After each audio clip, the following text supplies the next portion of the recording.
record statement by Dr. Lita Kobziar, President of the Association for Fire Ecology, statement of Melissa Moore of the United States Forest Service, and a May 18, 2015 letter from the Office of Special Counsel to the USDA. Without objection, so ordered. We're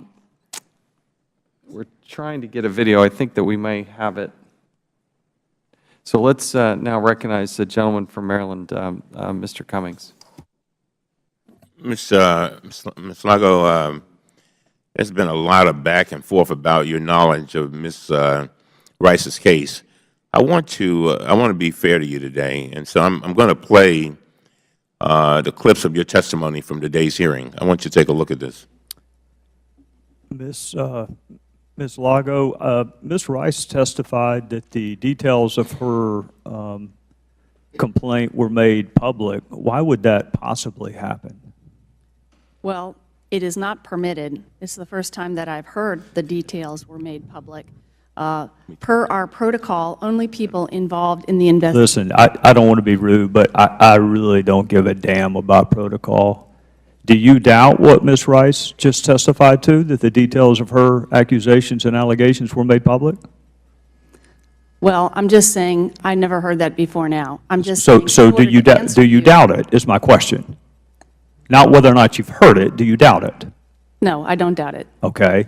Well, if it's against protocol, as you say, and you don't doubt that it happened, what have you done about it?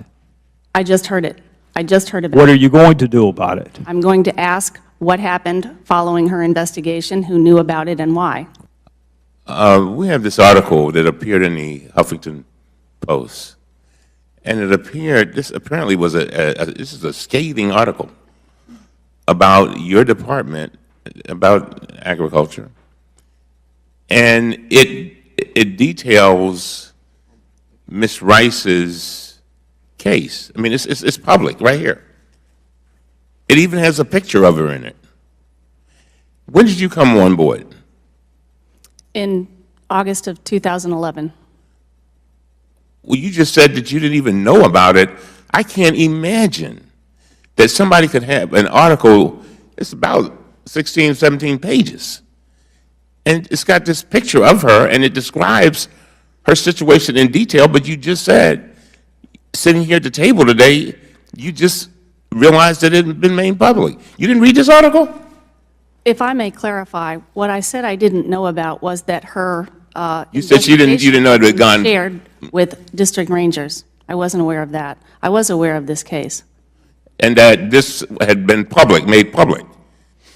Ms. Lago, following up on Mr. Gowdy and Ranking Member Cummings' comments, I don't believe you. When you said you didn't know about this, I also have a copy of this article from the Huffington Post. Out here, no one can hear you scream. It's amazing to me that this has been going on so long, and it's escalating. It's not getting better. How do you respond to that? And would you answer truthfully? Thank you.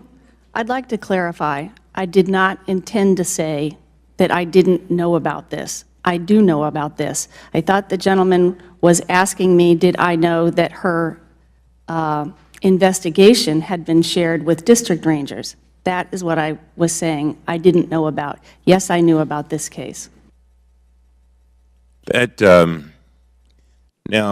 that clip, we heard you say that you did know that her investigation had been shared with district rangers. You said you did not. Is that right? I can't hear you. That's correct. Well, this is why I'm confused. You said you read the article that we referred to, Yes, the Huffington Post, I read it when it came out, yes. and that was in March of 2016, right? Correct. Well, the Huffington Post article, and this is a quote from that article. It says, and I quote, in 2012, at the district ranger's request, Rice's supervisor called an all-hands meeting, called called an all-hands meeting. Rice was certain that Beckett would be on the agenda. She begged not to have to attend, but said she was required to show up. Rice's former supervisor couldn't verify this, but said that the meeting was handled insensitively. Nobody took into consideration that maybe she was still feeling like the target in the case. Now, this is the one that got me. This is continuing. To quote, the situation with Beckett was discussed in front of at least 50 colleagues. Rice walked out in tears. I think that was the worst thing that ever happened to me, she said. That's the end of quote. So did you or didn't you? No. About the Rangers. Because I'm confused. So what I'm attempting to say is I heard Ms. Rice say her investigative report was shared with Rangers. What I imagine that means is the transcripts was passed out to district Rangers. Maybe I misinterpreted. I am sorry. I apologize. But that's what was a surprise to me. So you did know that her testimony, that the district Rangers knew about it? I mean, they knew about her case and the facts of it. That's what I meant to say. Yes, I do. All right, that's all. All right, thank you. I'll now recognize myself. I'm glad we're having this hearing, and I think you're seeing and feeling the bipartisan frustration.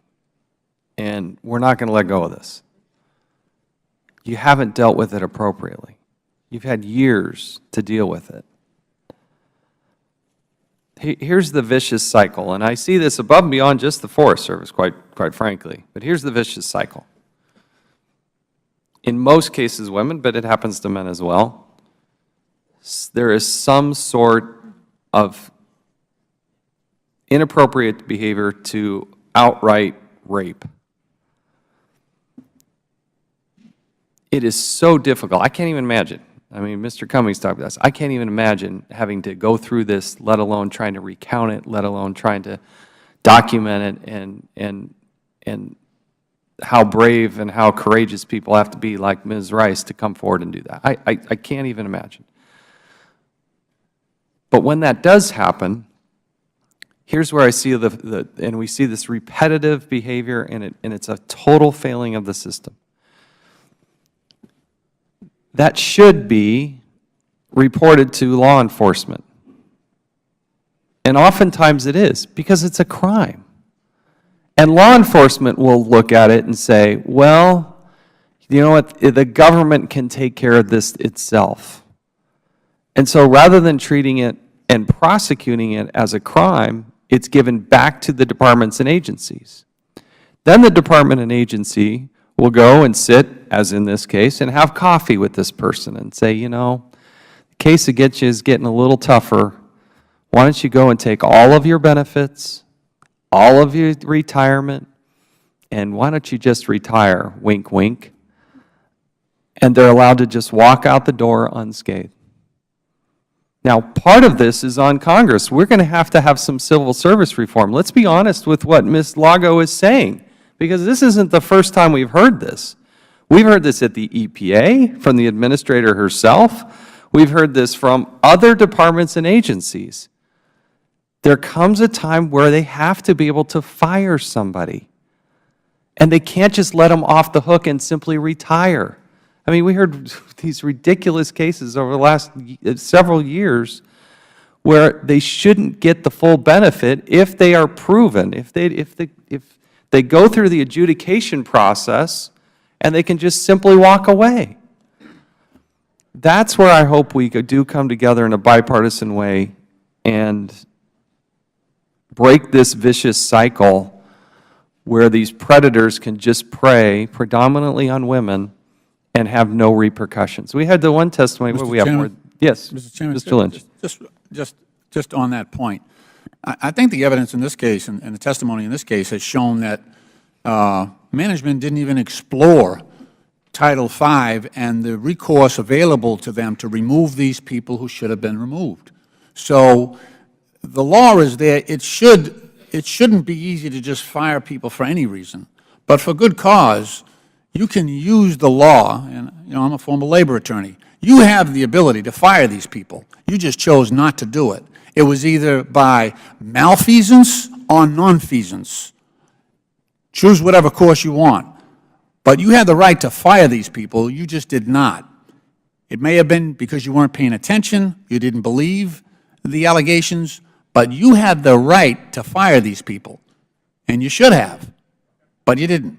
But I agree that we've got to make sure that legal counsel in these departments understand that we will not put up with this crap. Really. This is unconscionable. We all have daughters, go to work every single day. You think we want to see this go on, a workplace like this, where we have, hundreds of complaints about sexual harassment? Fire these people. Or, if you refuse to, then you need to be removed. That's the bottom line. I'll yield back. Thank the gentleman. So the other thing, and we addressed some legislation to this effect, but we can't have these predators simply bounce from one job to the next. Now, it seems to me that in this particular case, Mr. Beckett, right, is his name, is a small community. They knew what was going on here. To go back and hire him and then subsequently bring him in as a motivational speaker, I can't think of anything more offensive. And you have to take a good, hard, deep look in the mirror and figure out what in the world the Department of Agriculture is going to do to make sure that never, ever, ever happens again. You could go down to Office Max or Best Buy and get a piece of software off the shelf and create a little database and say, this is the do not hire, do not interact list. You can do that for about $50, okay? I don't want to hear about any more excuses. And I don't want the Department of Agriculture, why don't they blaze the trail? Why don't they, let's actually have them lead in this area rather than deal with this for 40 years. I don't ever want to have to call you up here again, but I do want to know that you're leading the way. But you're not going to prove that until you actually do it. We hear too many people say, oh, my stats are good, and I did 100% within the time frame and everything that, but the evidence shows to the contrary. So that's what I hope we do accomplish. Lastly, as we gavel down here, particularly to Ms. Rice, thank you for the bravery that you've shown to be here and do this. This is not a dream come true testifying before Congress. But I hope you do know how inspirational you are to a lot of women, and you represent a lot of voices that are quiet and silent, and they're watching on their computer or TV, and I hope when you go back and visit with your husband that there's satisfaction in that. It's helpful to us, and we want to be part of that solution, and I know you do too. And Ms. Donnelly, thank you as well for your leadership on this. Mr. Chairman, would you just reiterate what I said about making sure that she's protected? Because I want to make it clear that we're on the same page. There is no daylight between what Mr. Cummings is saying and what I'm saying as the chairman of this committee too. On behalf of all of the members, we will go to the end of the earth to protect you and the other women that have gone through this, but don't be bashful in picking up that phone and letting us know. It will be answered and we will respond. And to those in management and in other positions, I'm telling you what, we will use every power we possibly can from this pulpit to make sure that they are treated with dignity and never have to go through that again in any way, shape, or form. You will see more subpoenas and more hearings than you can possibly imagine if we hear one thing about any sort of reprisal in any way, shape, or form. I can't say that strongly enough. This has been a good hearing. I appreciate the four of you taking time and testifying today. Last thing, Mr. Leonard, within 2 weeks, I expect that Mr. Cummings' letter, the letter that we jointly did, gets responded in its totality. 2 weeks. Committee stands adjourned.